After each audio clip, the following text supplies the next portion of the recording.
Sponsored by Appalachian Resource Conservation and Development Council.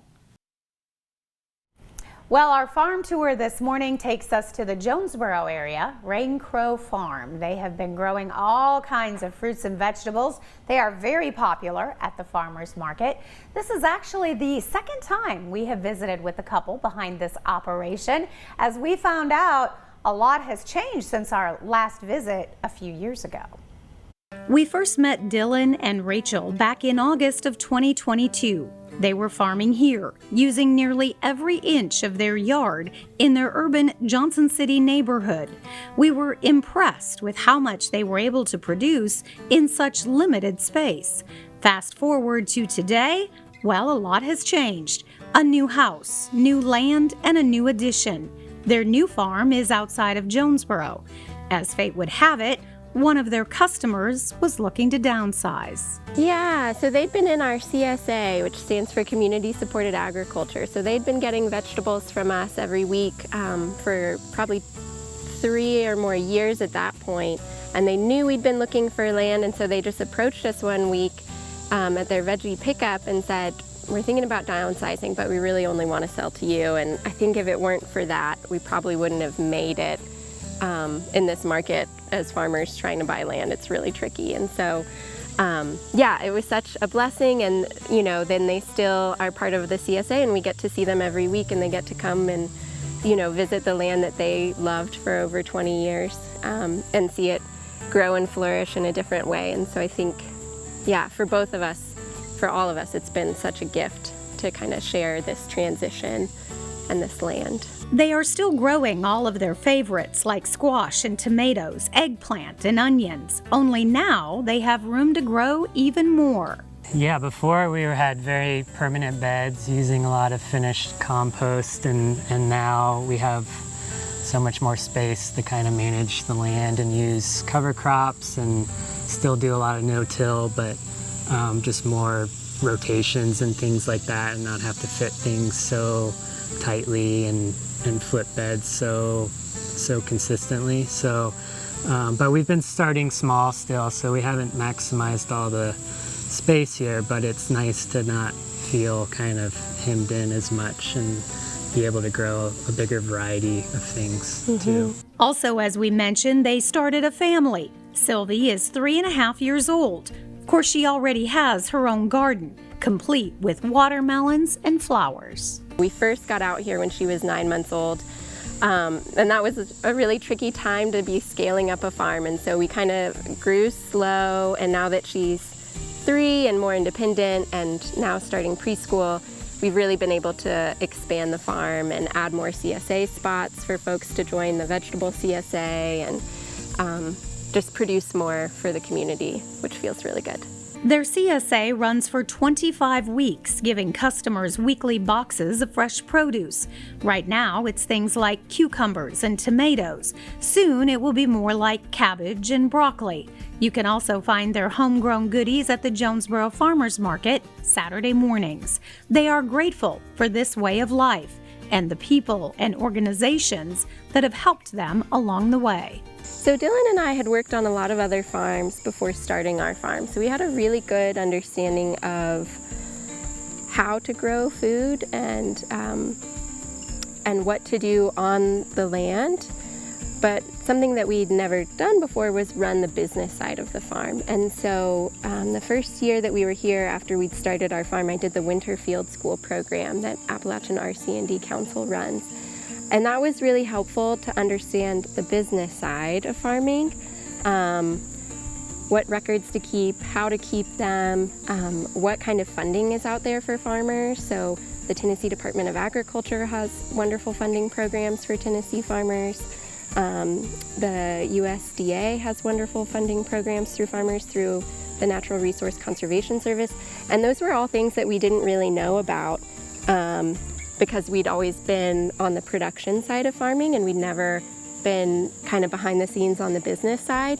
And so that was really helpful, especially at the beginning of our farming career, so that we could really set up structures and build in a pretty resilient way for our business. It is a community that helps each other, farmers coming together to learn, share, and grow. Been nice since we've been here for many years to kind of pay it forward, where we've done farm tours through them and kind of educational workshops where we have people come out here, or we go do classes, or food access where we've done some pop-up farmers markets and things like that for them. So it's also kind of nice to give back to the community through them as well. They have a lot of great programs, and so it's really important that they're here helping farmers, but also people that are just interested in it as well. And speaking of people that are interested in farming, it has truly come full circle. Remember their old house with a yard full of plants? Well, it's still growing and producing. We've become friends with the folks that bought our old urban farm, and we see them at farmers markets on Saturdays, and they're baking and growing food on the land. And so that has also been a really kind of like full circle special thing, to also be able to go back to the old place and see like other people loving and caring for it just as much as we did too. It is the life they worked for and the one they moved from Nashville for in 2018, enjoying the simple moments, like reading books on the front porch while Sylvie enjoys the big fresh pepper that her dad just picked. It's been wonderful to raise Sylvie out here. She can identify so many plants, both vegetables and flowers, but also, you know, the wood sorrel growing in the grass and the weeds, and you know, the redbud tree that she loves to sit under, and the pond that fills, and all the spring peepers come out, and there's just so much more nature right at her fingertips to interact with. And I think we both really love that she has access to that, and that we have access to that too. She's learning how to ride a bike and loves playing with bugs and getting in puddles, so it's just kind of the dream situation when we first were thinking about starting a family, to be in a situation like this. Wonderful people, wonderful story, and joining us this morning to talk more about our area farms and the programs available is our friend Emily Bidgood with Appalachian Resource Conservation and Development Council. Great to have you back on the show. Thank you for having me and for telling that story. Aren't they great? Rachel and Dylan are just phenomenal examples of hardworking new farmers living and working really hard on their dream. I mean, the farming industry, of course, agriculture has changed so much. I think when people think about farmers, we think about these big, huge farms. But small farms like that can be successful and make a living and have that wonderful life. I think I hope they're living a wonderful life, and it's in community. Yes. That you were really able to tell how it is a community. It's each of us as individuals, as their customers, and who stay connected to that local farm, and that's how they're able to make it possible. Those restaurants that they have relationships with, the customers that go to those restaurants because they know exactly that food tastes so good because it's coming right from Rain Crow Farm in Jonesboro. It's so fun. All right, let's talk a little bit about, they mentioned and you talked about the field school, which is coming up in the winter time. I love this because, like they said, these programs are crucial to making them successful. Right, so this is our business intensive. This is, I think it's the 8th year or so that we've offered this, and here is a chance. You come in person to each of these sessions, but over the course of it, you will write your farm or your food business plan. So if you've had a dream and you're ready to learn some specifics, if you're ready to kind of knuckle down and do some of that work, and you're guided through that. You're guided through it by Dana York Enzer, who Daytime did a story on, Grand Oak Farm. Yep. You're guided by her, you're guided by some of our staff, Rachel Kynard, you're guided by guest farmers, maybe like Rachel Slaughter or Dylan Disk would come in and teach a section on that. So by the end of it, you've really thought through the business aspects of it. Rachel and Dylan talked about how record keeping was so important to them. And those tools that they learned in the field school, they didn't just stop there, they put it to work. They did the hard work, and then they were able to use that to apply for new funding programs from the state, cost share programs, and to help them scale up. And we're also looking at some of the different videos that you now have on YouTube that people can access to learn more. Yeah, if you are listening on Daytime Today and you're a YouTube scroller, have this be your new YouTube videos to watch, especially if you love beautiful footage of Northeast Tennessee farms and if you love stories.